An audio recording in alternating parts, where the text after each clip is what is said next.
नमस्कार बंधुगण मुझे आपण देखुं ज्योति नॉलेज। आज हूँ मे 26 तारीख मंगलवार।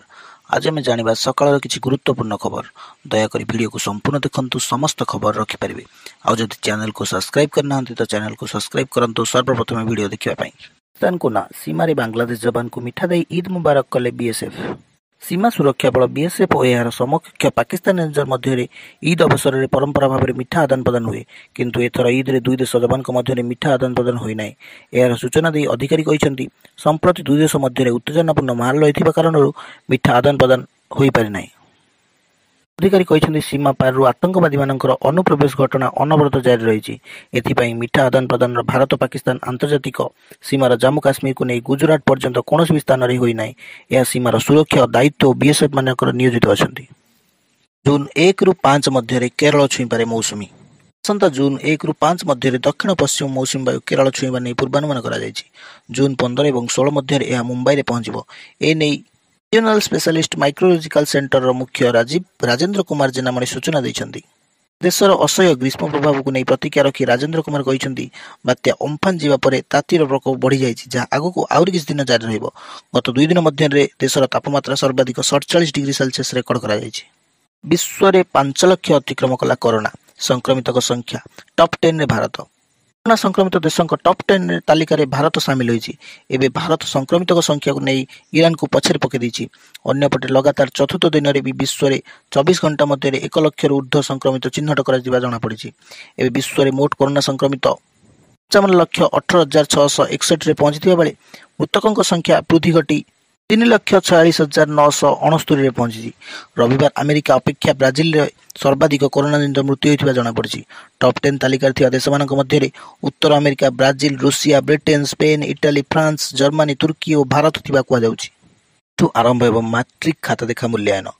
आज मैट्रिक खाता देखा मूल्यांकन आरंभ हो। 60टी मूल्यांकन केन्द्र में एथिपाई स्वतंत्र व्यवस्था करा जायछि। सामाजिक दूरत्व सहित सानिटाइजर व्यवहार उपर जोर दिया जायछि। खाता देखा सकाळ 10टा रु दिन 3टा मध्य हो। सामाजिक दूरत्व बजाय रखिबा कम परीक्षक खाता देखिबे, एही सूचना दैछन्ति माध्यमिक शिक्षा परिषद सभापति रमाशिष हाजार। पूर्व मार्च 19 तारिख में गोटे दिन मूल्यांकन होता। परवर्ती समय कोरोना लॉकडाउन होबारु यह स्थिति स्थगित रही। मे 20 रे खाता देखा स्थिर होता है। अम्फन बात्या यह मे 21 को घुंचा दिगला। हेले किछि अंचल रे बात्या प्रभाव जो खाता देखा अनिर्दिष्ट काल पर्यंत स्थगित रखा जायतिला। मे 26 तारिख रु खाता देखा स्थिर होइछि। 45 दिन भितर फलाफल बाहर बोली कहुଯାଇଛି। हाइकोर्ट को निर्देश अनुसार खाता देखा एबे बेले कहते स्कूल और गणशिक्षा मंत्री। लगी पृथ्वीर चुंबकीय शक्ति। वैज्ञानिक माने जानिबा को पाइछन्ति जे आफ्रिका दक्षिण अमेरिका मध्य पृथ्वीर चुंबकीय शक्ति ह्रास पाउथिबा जଣା पड़छि। फल सैटेलाइट और महाकाश उपर प्रभाव पकाउछि।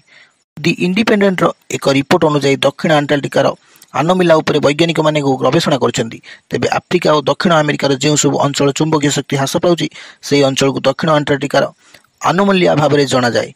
एने वैज्ञानिक माने यूरोपीय स्पेस एजेंसी को तथ्य व्यवहार करछन्ति। परे जानिबा को पाइले जे 1970 रु 2020 मध्य एही अंचल चुंबकीय क्षमता 8% ह्रास पाइछि। एहा सह गत दशंधि दक्षिण अंटार्कटिका और आनोमलिया परिसीमा द्रुत गति में बढ़िबार लागिछि। जुकरबर्ग हेले दुनिया तृतीय धनी व्यक्ति। 2 मास भितर $300 कोटी रु अधिक लाभ। कोरोना और लॉकडाउन जो सारा विश्वर अर्थव्यवस्था दोहल जाइए। स्थिति रे फेसबुक फाउंडर मार्क जुकरबर्ग दुनियार तृतीय धनी व्यक्ति होबार सफल होइछन्ति। गत 2 मास है जुकरबर्ग संपत्ति $300 कोटी रु अधिक होइछि। जुकरबर्ग वर्तमान संपत्ति $89.1 रही। जदि इंडेक्स रे 3 मासर संपत्ति आकलन करा जाए ताहाले फेब्रुआरी 22 तारिख रे जुकरबर्ग संपत्ति $80.2 थिला। एहा परे मार्च मासरे ह्रास पाई $56.3 होइतिला। एप्रिल रे तांकर संपत्ति लाभ होइतिला एवं मे 22 रे सुद्धा तांकर संपत्ति प्राय $31.4 वृद्धि होइछि। आक्रांत हेबार 11 दिन पर अन्य को संक्रमित करि पारंती नाही कोरोना रोगी।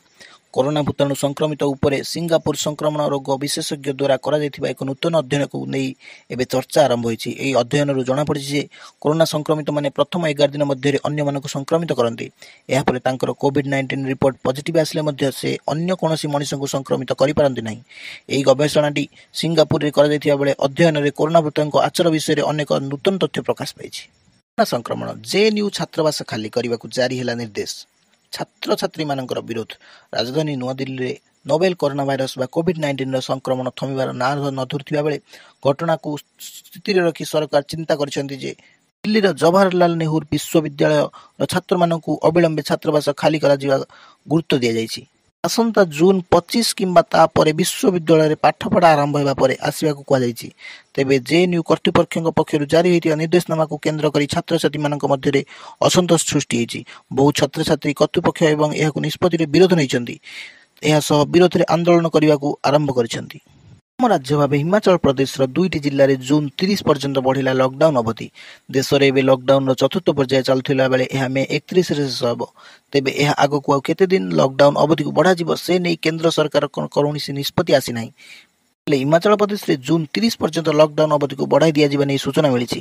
ଏନେଇ ପୁରା ତଥ୍ୟ ମିଳିପାରି ନଥିଲେ ମଧ୍ୟ ରାଜ୍ୟର 2ଟି ଜିଲ୍ଲା ଲକଡାଉନ ଅବଧିକୁ ବଢ଼ାଇ ଜୁନ 30 ତାରିଖ ପର୍ଯ୍ୟନ୍ତ ରଖାଯାଇଛି। 2ଟି ଜିଲ୍ଲା ମଧ୍ୟରେ ରହିଛି ସୋଲନ ଏବଂ ହମିରପୁର। ହମିରପୁର ଏବଂ ସୋଲନ ଜିଲ୍ଲାର ମାଜିଷ୍ଟ୍ରେଟମାନେ ସୋମବାର ନିର୍ଦ୍ଦେଶ ଦେଇଛନ୍ତି ଯେ ସେମାନଙ୍କ ଜିଲ୍ଲାରେ ଲକଡାଉନ ଜୁନ 30 ପର୍ଯ୍ୟନ୍ତ ବୃଦ୍ଧି କରାଯାଇଛି। ରାଜ୍ୟରେ ଏହି 2ଟି ଜିଲ୍ଲାରେ କରୋନା ଆକ୍ରାନ୍ତଙ୍କ ସଂଖ୍ୟା ବଢ଼ୁଥିବାରୁ ଏହିଭଳି ନିଷ୍ପତ୍ତି ନେଇଥିବାର ଜଣାଯାଇଛି। ସୂଚନା ମୁତାବକ ମେ 17 ପରେ ଲକଡାଉନର ଚତୁର୍ଥ ପର୍ଯ୍ୟାୟ ଆରମ୍ଭ ହୋଇଥିଲା ବେଳେ ଏହି ପର୍ଯ୍ୟାୟରେ ଅନେକ ପ୍ରତିବନ୍ଧକକୁ କୋହଳ କରିଥିଲେ ସରକାର। ବର୍ତ୍ତମାନ ମେ 31 ପର୍ଯ୍ୟନ୍ତ ଚତୁର୍ଥ ପର୍ଯ୍ୟାୟ ଲକଡାଉନ ବଳବତ୍ତର ରହିବା ସହିତ କିଛି ନୂଆ ନିୟମ ସହ ଏହାର ଅବଧି ପୁଣି ବଢ଼ିବ ବୋଲି ଆଶା କରାଯାଇଛି। ବସ୍ ଯାତ୍ରୀଙ୍କ ପାଇଁ ଖୁସି ଖବର। ଆଜିଠାରୁ ରାଜଧାନୀରେ ଏହି ରୁଟ୍ରେ ପ୍ରତି ଅଧଘଣ୍ଟାରେ ଥରେ ଗଡ଼ିବ ମୋ ବସ୍। ଲକଡାଉନର ଚତୁର୍ଥ ପର୍ଯ୍ୟାୟ ଜାରି ରହିଥିବା ବେଳେ ବିମାନ ଓ ରେଳ ସେବା ଆଂଶିକ ଭାବେ ଆରମ୍ଭ କରାଯାଇଛି। ଏହି କ୍ରମରେ ବସ୍ ଯାତ୍ରୀଙ୍କ ପାଇଁ ବି ଖୁସି ଖବର ଆସିଛି। ଆଜିଠାରୁ ରାଜଧାନୀ ଭୁବନେଶ୍ୱରରେ ମୋ ବସ୍ ସେବା ଆରମ୍ଭ ହେବ। ସକାଳ 7ଟାରୁ ସନ୍ଧ୍ୟା 7ଟା ପର୍ଯ୍ୟନ୍ତ 7ଟି ରୁଟ୍ରେ ମୋ ବସ୍ ଗଡ଼ିବ ବୋଲି କ୍ୟାପିଟାଲ ରିଲିଜନ ଅର୍ବାନ ଟ୍ରାନ୍ସପୋର୍ଟ ପକ୍ଷରୁ ଟ୍ୱିଟ୍ କରି ସୂଚନା ଦିଆଯାଇଛି। ସକାଳ 7ଟାରୁ ସନ୍ଧ୍ୟା 7ଟା ପର୍ଯ୍ୟନ୍ତ ଯେଉଁ ଯାତ୍ରୀମାନେ ମୋ ବସ୍ରେ ଯାତ୍ରା କରିବାକୁ ଚାହିଁବେ ସୁବିଧାରେ ଯାତ୍ରା କରିପାରିବେ। ତେବେ କେବଳ 7ଟି ରୁଟ୍ରେ ବିନା ଶୀତଚାପ ନିୟନ୍ତ୍ରଣ ମୋ ବସ୍ ଚାଲିବ। ଏଥିସହିତ ମୋ ବସ୍ ଯାତ୍ରୀମାନଙ୍କୁ ବସ୍ରେ ଚଢ଼ିବା ପୂର୍ବରୁ କିଛିଟା ସର୍ତ୍ତ ମାନିବାକୁ ପଡ଼ିବ। ଯେପରି ଯାତ୍ରା ସମୟରେ ଯାତ୍ରୀ ମାସ୍କ ପିନ୍ଧିବା ବାଧ୍ୟତାମୂଳକ। ଯେଉଁ ଯାତ୍ରୀ ଏହି ନିୟମ ନ ମାନିବେ ତାଙ୍କୁ ମୋ ବସ୍ରେ ଚଢ଼ିବାକୁ ଅନୁମତି ଦିଆଯିବ ନାହିଁ। ଏପରି ବସ୍ରେ ଯେତିକି ସିଟ୍ ସେତିକି ହିଁ ଯାତ୍ରୀ ଯାତ୍ରା କରିପାରିବେ। କୌଣସି ଯାତ୍ରୀ ବସ୍ରେ ଛିଡ଼ା ହୋଇ ଯାଇପାରିବେ ନାହିଁ। ଏଥିସହିତ ଭଡ଼ା ଯେତିକି ହେବ ଯାତ୍ରୀଙ୍କୁ ସେତିକି ଟଙ୍କା ଖୁଚୁରା ବସ୍ କଣ୍ଡକ୍ଟରଙ୍କୁ ଦେବାକୁ ପଡ଼ିବ। ସୁସ୍ଥ ହେଲେ 99 କରୋନା ଆକ୍ରାନ୍ତ। 649ରେ ପହଞ୍ଚିଲା ସୁସ୍ଥ ସଂଖ୍ୟା। କାଲି ପୁଣି ଏକ ଖୁସି ଖବର ଆସିଛି। ରାଜ୍ୟରେ ଏକା ସାଙ୍ଗରେ 99 ଜଣ କରୋନା ଆକ୍ରାନ୍ତ ସୁସ୍ଥ ହୋଇ ଡାକ୍ତରଖାନାରୁ ଡିସ୍ଚାର୍ଜ ହୋଇଛନ୍ତି। ଏହି 99 ଜଣଙ୍କ ମଧ୍ୟରେ ବାଲେଶ୍ୱରରୁ 34, ଗଞ୍ଜାମରୁ 15, ଯାଜପୁରରୁ 13, କେନ୍ଦ୍ରାପଡ଼ା 13, ପୁରୀ 10, ଭଦ୍ରକରୁ 9, ନୟାଗଡ଼ରୁ 3, ସୁନ୍ଦରଗଡ଼ ଏବଂ ଦେବଗଡ଼ରୁ ଜଣେ ଲେଖାଏଁ ଥିବା ଜଣାପଡ଼ିଛି। ରାଜ୍ୟରେ ମୋଟ ସୁସ୍ଥ ହୋଇଥିବା କରୋନା ଆକ୍ରାନ୍ତଙ୍କ ସଂଖ୍ୟା 649ରେ ପହଞ୍ଚିଥିବା ସୂଚନା ଦେଇଛନ୍ତି ରାଜ୍ୟ ସ୍ୱାସ୍ଥ୍ୟ ପରିବାର କଲ୍ୟାଣ ବିଭାଗ। ବର୍ତ୍ତମାନ ରାଜ୍ୟରେ ମୋଟ କରୋନା ଆକ୍ରାନ୍ତଙ୍କ ସଂଖ୍ୟା 1438 ଥିବା ବେଳେ 782ଟି ସକ୍ରିୟ ମାମଲା ରହିଛି। ଏହା ସହ 7 ଜଣ କରୋନା ଦ୍ୱାରା ଆକ୍ରାନ୍ତ ହୋଇ ମୃତ୍ୟୁବରଣ କରିଛନ୍ତି। ନୂତନ ସୁସ୍ଥ ସଂଖ୍ୟାକୁ ମିଶାଇଲେ ବାଲେଶ୍ୱରରେ 91, 42 ସକ୍ରିୟ, ଗଞ୍ଜାମରେ 248, 102 ସକ୍ରିୟ, ଯାଜପୁରରେ 103, 129 ସକ୍ରିୟ, କେନ୍ଦ୍ରାପଡ଼ାରେ 22, 33 ସକ୍ରିୟ, ପୁରୀରେ 14, 67 ସକ୍ରିୟ, ଭଦ୍ରକରେ 40, 66 ସକ୍ରିୟ, ନୟାଗଡ଼ରେ 4, 40 ସକ୍ରିୟ, ସୁନ୍ଦରଗଡ଼ରେ 22, 11 ସକ୍ରିୟ, ଦେବଗଡ଼ରେ ମୋଟ 2, 12 ସକ୍ରିୟ ସୁସ୍ଥ ହୋଇଥିବାର ଜଣାପଡ଼ିଛନ୍ତି। ତ ଇଏ ଥିଲା ଆଜିକାର ନ୍ୟୁଜ୍। ଆପଣମାନଙ୍କୁ କେମିତି ଲାଗିଲା ଦୟାକରି କମେଣ୍ଟରେ ଜଣାନ୍ତୁ। ଯଦି ଭଲ ଲାଗିଲା ତ ପ୍ଲିଜ୍ ସେୟାର, ଲାଇକ୍ ଆଉ କମେଣ୍ଟ ମଧ୍ୟ କରନ୍ତୁ। Thank you.